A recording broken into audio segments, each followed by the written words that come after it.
Hello bookworms, it's Jade from Bedtime Bookworm and welcome back to my channel. Today I'm here with my January reading wrap-up.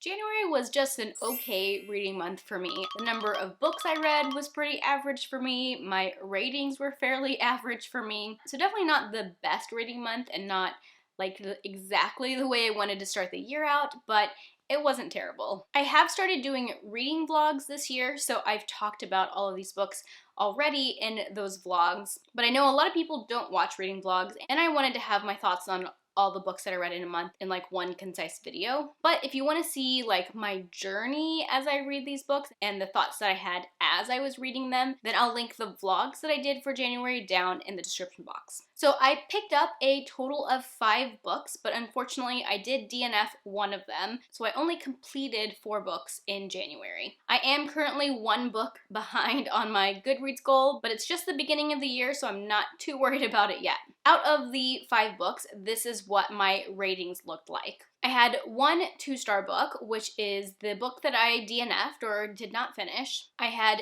2 3-star books, and I had 1 4-star and 1 5-star. So at least I found 1 favorite in the month of January. I like to have at least 1 5-star book every month if I can. As far as the number of books that I read that were part of a series, that would be a big fat 0. So I'm really failing at my reading 70% series goal so far. But again, it's just the beginning of the year. I do have time to get caught up, but I need to make series books more of a priority moving forward if I'm going to get caught up. The books that I read in January are Becoming by Michelle Obama, Whiteout by Ken Follett, Little Darlings by Melanie Golding, The Queens of Innis Lear by Tessa Gratton, and The Enchanted by Rene Denfeld.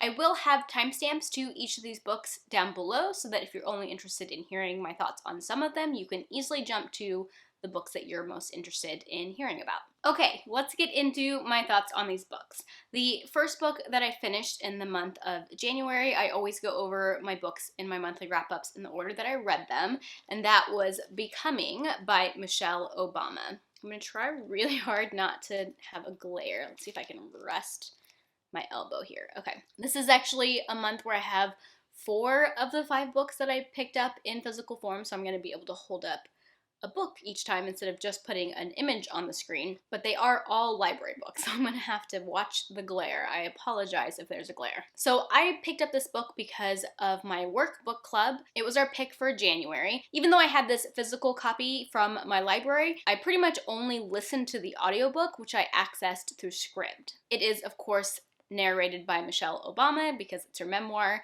and I definitely recommend that way of consuming the story. I just really enjoyed having her tell me her life story herself.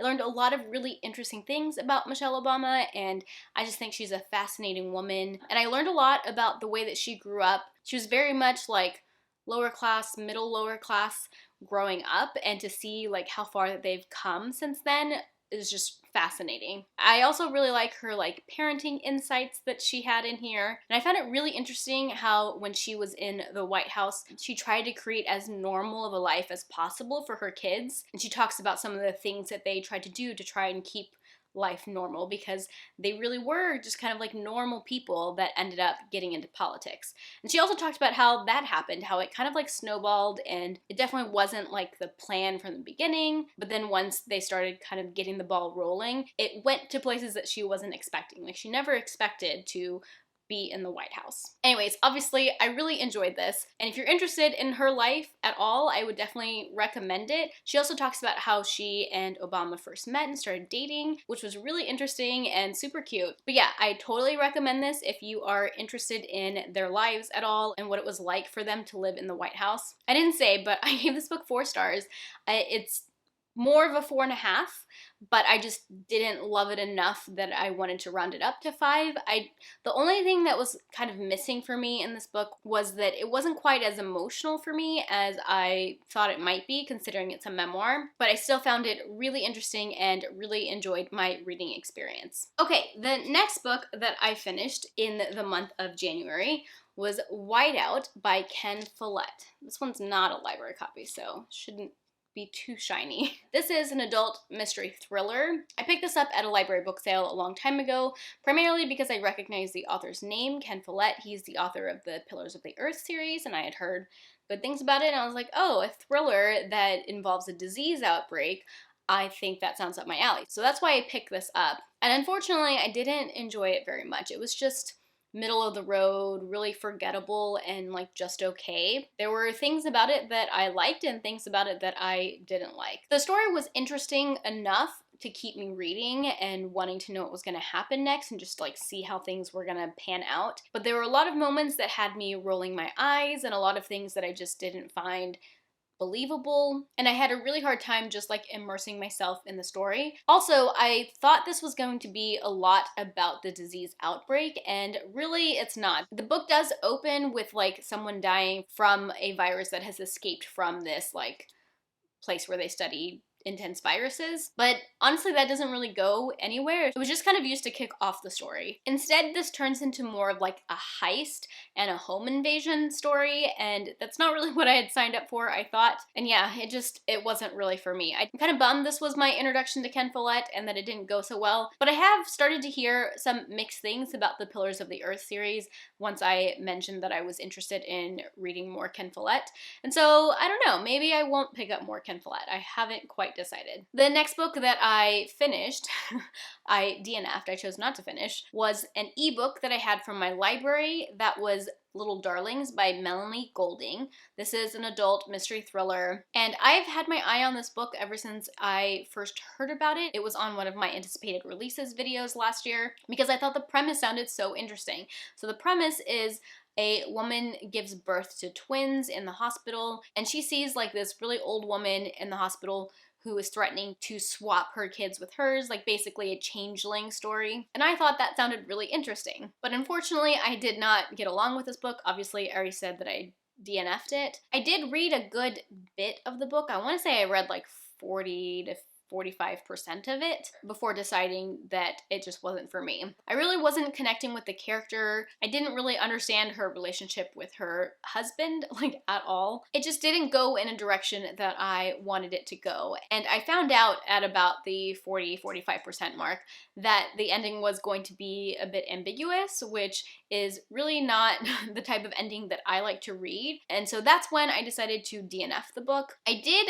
jump to the last 10% and read the last 10% because I was really curious how it was going to end, and I just wanted to read the ending for myself. And I'm really glad that I decided to DNF the book because I know that ending would not have been satisfactory for me if I had read the whole book. In fact, most of what happens at the ending I guessed at the 40% mark. There was a few things that I didn't guess that were a little bit different than what I thought, but overall it was fairly predictable, and yeah, I really didn't like it. So that's a big bummer because I was looking forward to this one so much. Okay, the next book that I finished in January was The Queens of Innis Lear by Tessa Gratton. This is a chunky book. It's over 500 pages, so it counts as a tome. I really loved this book. I gave this book 5 stars. It was my first favorite of the year, my only 5-star of January. This is an adult fantasy book. I think I said in a prior video, like my TBR, that I thought it was YA, and a few people corrected me in that video, so thank you for that. But also, I realized pretty quickly after starting to read it that it was definitely not YA. So if you haven't heard, The Queens of Innis Lear is a Shakespeare retelling of King Lear, which is a tragedy, and that's basically all I knew about it. I don't think I've ever read King Lear, like I don't think I read it in school, and I definitely didn't read it on my own, so I wasn't familiar with the story at all. So someone who is more familiar with the original play might have a different experience than I did.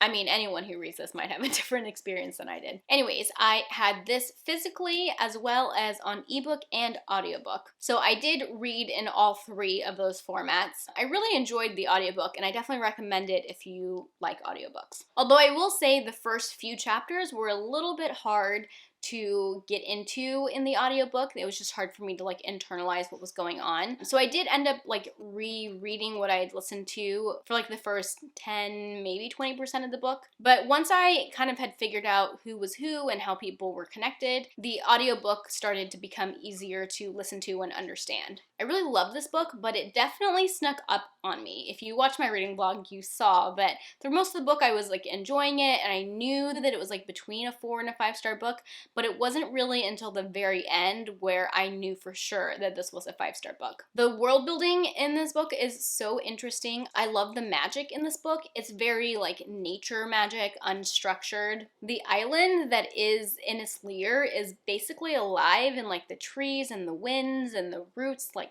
talk to people who can understand their language. There's also this whole like religion around the stars and the star prophecies, and I just found the world fascinating. Also, the characters and the character relationships in this book are all very complex. I felt like all of the characters were real people. They had so much depth, and I loved so many of them. I would say this is very much a character-focused book and not very plot-driven, and I think that at a lot of times it felt pretty slow. It's definitely a dense book, and it's not a page-turner. It's not fast to read, but at the same time, I was thoroughly like immersed and really enjoying my time while reading it. The last quarter of this book was really emotional for me, which I hadn't really expected because up until that point, there had been things that had happened that I felt like should have evoked an emotional response from me, and they hadn't. So I didn't think that I was going to be that emotionally affected by the ending of this book, but I was, and I sobbed for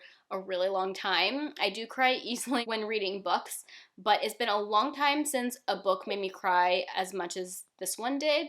I'd say probably the last book that I cried this much for was The Book Thief, which I read last year. It was one of my favorite books of last year. Anyways, I loved this, and I hesitate to recommend it to people simply because I do think a lot of people will find it slow and boring and hard to get through, but I can't deny that I really enjoyed reading it and that I love these characters and that this book broke my heart. The last week of January, I was pretty much in a book hangover from this book, and I didn't do very much reading after that, but I ended up playing a lot of video games instead of reading. But yay for a new favorite already this year. Okay, and that brings me to the last book that I finished in January, and that was The Enchanted. Oh, so much glare. The Enchanted by Rene Denfeld. This was a TBR jar pick. I'm trying to be better about getting to my TBR jar picks. I had this physically from the library that I read a little bit out of, but honestly it has deckled pages, and I hate reading out of books with deckled pages, which I know a lot of people love deckled pages. I am not one of them. But I also had the ebook and the audiobook, which I didn't realize until I was like halfway through the book. So I listened to the second half on audio, and I do think it's a good audiobook. So this is an adult literary fiction book. A lot of people describe it as being magical realism, but I don't really agree with that because I don't think there's any magic that happens in this book, but it is written in a way that feels like magical realism. The writing style is just like a little weird. It's written in first person for one perspective, but then there is this other perspective that is kind of omniscient. And at first I thought it was the same like person or same, narrative voice as the first person perspective, and that person was telling someone else's story, but I don't think that's true because there were things that person couldn't know. Like, I don't know how they would have been omniscient over some of the other characters. So I don't know, that was kind of weird to have both in this book. But the way that the book is written, it definitely had me feeling very detached from the characters, and I didn't emotionally connect with them at all. In the end, I just kind of thought this book was just okay. Like, it was interesting. I thought the concepts it was exploring were interesting, but it just wasn't written in a way that made me care very much about what was going on.